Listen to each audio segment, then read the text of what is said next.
Assalamualaikum warahmatullahi wabarakatuh. Jumpa lagi di Matematika kelas 12. Kita akan membahas remedial statistika. Sukses UTS, sukses UAS. Mudah-mudahan lulus 100%. Nah, soal paket A ini adalah soal nomor 1. Pemasukan dan pengeluaran keuangan pada suatu perusahaan pada 1 tahun adalah sebagai berikut. 1 tahun maksudnya sebenarnya pada 3 tahun ya, tahun 2018, 2019, dan 2020. Sajikan data berikut dengan diagram batang, kemudian hitung laba atau rugi yang dialami perusahaan. Nah, kita akan hitung totalnya. Pemasukan 110 juta, pengeluaran 85 juta. Maka jika kita hitung keuntungan perusahaan selama 3 tahun, pemasukan 110 juta dikurang pengeluaran 85 juta, yaitu perusahaan memperoleh keuntungan 25 juta selama 3 tahun. Soal paket B sama, bisa hitung totalnya dulu, kemudian keuntungannya dihitung dengan mengurangkan hasil penjualan dan biaya produksi. Maka keuntungan diperoleh adalah 60 juta. Soal paket C sama juga soalnya. Perusahaan total biaya produksi selama 3 tahun adalah 115 juta dan hasil penjualan selama 3 tahun adalah 185 juta. Keuntungan diperoleh adalah 70 juta.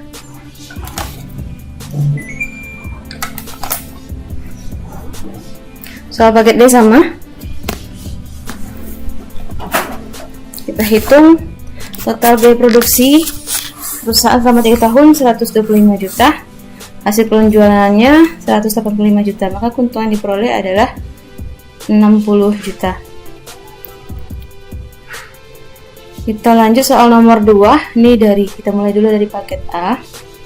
Diketahui data nilai ulangan harian siswa kelas 12 SMK SMTI Padang pada tabel berikut. Nilai kelas pertama atau interval pertamanya 50 sampai 59, frekuensinya 7. Kelas kedua 60 sampai 69, frekuensinya 10. Kelas ketiga 70 sampai 79, frekuensinya 12. Kelas keempat 80 sampai 89, frekuensinya 16. Kelas kelima 90 sampai 99, frekuensinya 5. Kita diminta membuat histogram dan poligon frekuensi dari data. Yang perlu kalian perhatikan di sini adalah batas bawah atau tepi batas bawah. Lagi yang di sini kelas pertama dari 50, maka batas bawahnya adalah 50 dikurang 0,5 menjadi 49,5. Itu kita sebut tepi batas bawah atau disingkat tepi bawah. Kelas kedua tepi bawahnya 59,5 dan seterusnya. Nah, nanti tepi bawah dan tepi atas ini akan sama. Tepi atas kan 59 kelas pertama ini, tepi atasnya 59 tambah 0,5, 59,5. Di tepi atas ini akan sama dengan tepi bawahnya.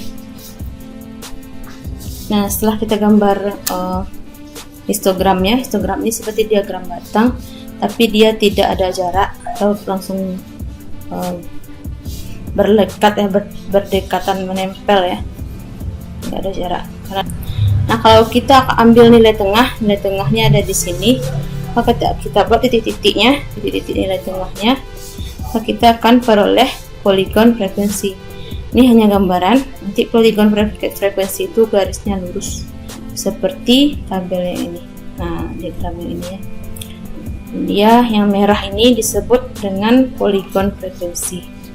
Beda antara histogram dan diagram batang, kalau diagram batang dia terpisah masing-masing batangnya, sedangkan histogram itu dia nempel masing-masing batangnya. Nah, soal paket B sama. Nah, yang ini di kelas pertama ya, 51 sampai 60, frekuensinya 8. Nah, kalian perhatikan di sini, maka nanti untuk tepi bawahnya adalah 51 kurang 0,5 yaitu 50,5. Tepi atasnya 60 tambah 0,5, 60,5. Nah, maka tepi atas yang kelas pertama akan sama dengan nanti tepi bawah kelas kedua, itu 61 kurang 0,5 juga 60,5 kali, maka dia akan nyampe. Seperti ini gambar histogram dan poligon frekuensinya. Soal paket C, tepi bawah kelas pertamanya adalah 30,5, tepi atas kelas pertamanya 40,5, dia akan nyampe dengan tepi bawah kelas kedua yaitu 40,5 dan seterusnya. Itu dia. Nah, untuk tinggi batangnya ini kita menyesuaikan dari frekuensinya.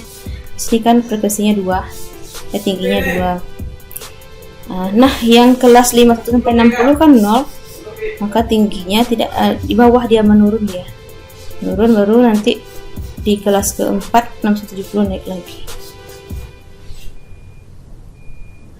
Soal paket D sama, tepi bawahnya 30,5 seperti ini, 30,5, 40,5 dan seterusnya. Kita lanjut ke soal nomor 3, yaitu ukuran pemusatan data terdiri dari 3, mean, modus, dan median. Nah, nanti ada nomor 4 dan nomor 5. Nomor 4 itu ukuran data, nomor 5 ukuran penyebaran data. Kita lihat nomor 3 dulu. Di sini soal paket D. Soal paket D, tabelnya sudah kopikan ke sini. Ini berdasarkan soal nomor 2 kita akan buat ukuran pemusatan data. Nah, nilainya itu dari 31 sampai 40, frekuensinya 4. Nah, itu kita baca ya. Frekuensi kumulatifnya 4. XI-nya 35,5. Didapat dari 31 tambah 40 bagi 2. 31 tambah 40 kan 71 bagi 2, 35,5. Nah, kalikan XI dengan FI. 4 kali 35,5 adalah 142. Itu seterusnya. Untuk frekuensi kumulatif ini kita hanya menjelaskan saja. Ini 4, 14. Di sini 14 tambah 6, 20. Di sini 20 tambah 14 jadi 34. 34 tambah 10 jadi 44. 44 tambah 6 jadi 50. Maka frekuensi kumulatif terakhir adalah 50. Nah, untuk totalnya tidak perlu kita isi. Untuk XI kali FI-nya kita cari, kemudian kita jumlahkan, maka jumlahnya adalah 3115. Nah, kita akan menghitung mean. Mean itu adalah rata-rata atau bisa ditulis lambangnya X bar, X ada garis di atas. Rumusnya adalah sigma XI FI dibagi sigma FI. Sigma ini artinya penjumlahan ya. Penjumlahan dari XI kali FI yaitu 3115. Sigma FI berarti jumlah dari frekuensinya itu 50. Maka hasilnya adalah 62,23. Untuk modus data kelompok dan median data kelompok kita akan bahas di soal paket C. Nah, akan kita lihat dulu median. Median ini adalah nilai tengah. Nilai tengah maksudnya berarti ada di tengah-tengah data. Nah, berarti nanti setengah dari data kita, setengah N. Data kita kan 50, maka nanti setengah dari 50 adalah 25. Nah, 25 ini ada di kelas yang mana? Nah, itu yang perlu kita hitung. Pertama kita lihat dulu frekuensi kumulatifnya. Frekuensi kumulatif pertama, kelas pertama 2 tambah 12, 14. 14 tambah 0, 14. 14 tambah 18, 32. 32 tambah 12, 44. 44 tambah 6, 50. Nah, ternyata yang memuat data ke 25 adalah ada pada kelas yang ini, yang Ibu kasih bulatan. Nah, ini kan 32 jumlahnya, berarti data dari nomor 15 sampai nomor 32 ada di sini. Berarti kita pakai kelas ini. Tepi bawah, rumusnya adalah tepi bawah tambah setengah N dikurang frekuensi kumulatif dibagi frekuensi pada saat kelas itu dikali panjang kelas. Tepi bawah kelas ini adalah 60,5 ditambah setengah N-nya 25. Frekuensi kumulatifnya frekuensi sebelum yang di atasnya, berarti kan 14 yang ini di atasnya, per frekuensi saat itu 18 kali 10. 25 kurang 14 adalah 11 bagi 18 kali 10 itu 6,1. 60,5 tambah 6,1 adalah 66,6. Jadi median data tersebut adalah nilai 66,6. Median akan kita bahas di soal modus ya. Kita bahas di soal selanjutnya. Soal paket B, ini tabel sudah aku pindahkan. Kita lihat modus. Modus ini yang lebih lengkapnya ada di paket A sih. Kita lihat yang paket A ya. Nanti kalau Nanda mau mencatat, tunggu di pause dulu baru dicatat ya. Modus adalah nilai terbanyak pada data kelompok. Rumusnya adalah modus sama dengan tepi bawah ditambah D1 per D1 tambah D2 dikali panjang kelas. Nah, nilai modus sekarang ini berada pada kelas 80 sampai 89, benarkah? Nah, ternyata yang paling banyak adalah 16 ini dia ada di sini. Nah, D1 itu apa? D1 adalah selisih antara frekuensi kelas terbanyak dengan kelas sebelumnya. Berarti 16 dikurang kelas sebelumnya adalah 12, 16 kurang 12, 4. Kemudian D2 adalah selisih frekuensi terbanyak dengan kelas setelahnya, 16. Setelahnya kan 5, 16 kurang 5, 11. Maka kita masukkan tepi bawah pada kelas 80 89 adalah 79,5, kan diperoleh dari 80 kurang 6,5 kan. 79,5 ditambah 4 per 4 tambah 11 kali 10. 4 per 15 kali 10 adalah 2,67. Kita jumlahkan, maka modusnya adalah 82,17. Nah, 82,17 ini ada dalam kelas ini. Nah, itu kira-kira mengenai ukuran pemasukan data. Kita masuk ke soal nomor 4. Soal nomor 4 ini adalah ukuran letak data. Ukuran letak data yang pertama adalah persentil 25. Nah, ini dia cuma dua ya, persentil 25 dan kuartil 1. Persentil kan dari per 100 ya, berarti kalau 25 per 100 dari banyak data. Nah, sekarang kita perhatikan 25 per 100, data kita ada 50, berarti 25 per 100 ini adalah 12,5. Data 12,5 ada di mana? Nah, 12,5 ada di sini, ada di kelas 60 sampai 69. Nah, kenapa? Karena kalau kita hitung frekuensi kumulatifnya ada di 17. Berarti pada data ini, data dimulai dari data 8 sampai data ke 17. Nah, berarti ini yang memuat data ke 25 per 100. Kita masukkan ke rumus persentil itu, PB tambah 25 per 100M dikurang FK per FI dikali panjang kelas. TP-nya 59,5, 60 kurang 0,5 kan, ditambah 25 per 100N itu 12,5, frekuensi sebelumnya 7 per frekuensi saat itu 10, saat kelas itu 10 dikali 10. 12,5 kurang 7, 5,5, 10 disebutkan 1. Ini 59,5 tambah 5,5, maka hasilnya adalah 64,5. Jadi persentil 25 nilainya adalah 64,5. Nah, kuartil 1 adalah 1/4 dari N. Nah, kan kuartil itu kan data dibagi 4. Jadi kalau kuartil 1 dari 4, 1 dari 4N.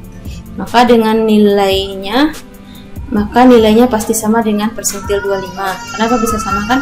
25 per 100 ini kan sama juga dengan 1/4. Nah, maka nanti kuartil satunya juga 64,5. Bisa kita lihat di sini. Sama nilainya 64. Soal paket B, kuartil 1. Kuartil 1 rumusnya tepi bawah tambah 1/4N dikurang frekuensi kumulatif per FI dikali panjang kelas P.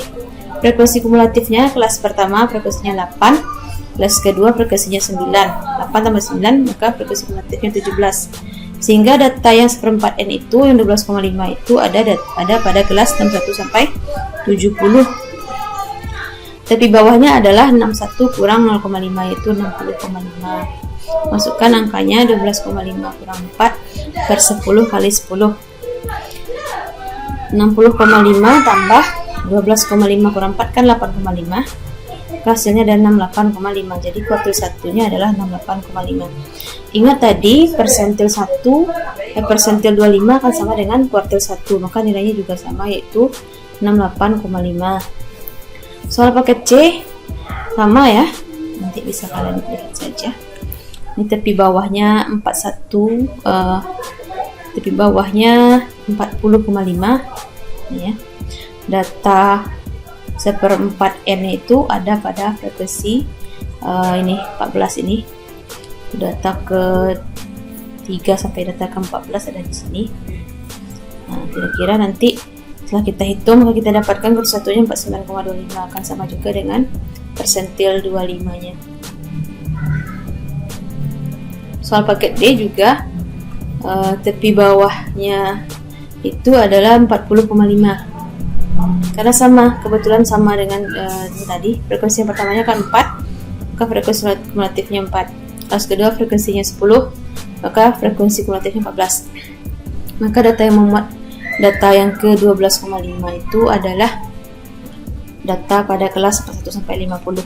Nah, itu untuk letak data. Nah, yang perlu kita perhatikan adalah frekuensi kumulatifnya.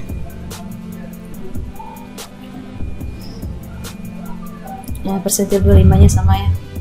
Nah, untuk nomor 5 ini adalah ukuran penyebaran data. Ini karena data itu menyebar dari rata-rata, maka kan kita cari rata-rata terlebih dahulu. Nah, rata-ratanya kita tadi sudah dapatkan itu pada soal yang B ini 74,9. Nah, penyimpangan dari rata-rata itu kita sebut simpangan baku. Nah, simpangan baku itu adalah akar dari ragam atau variansi. Nah, maka rumusnya adalah S. Nah, nggak ada kuadratnya lagi karena sudah diakarkan. Nah, akar dari sigma xi kurang x bar kuadrat dikali fi per sigma fi. Nah, ini kita hitung.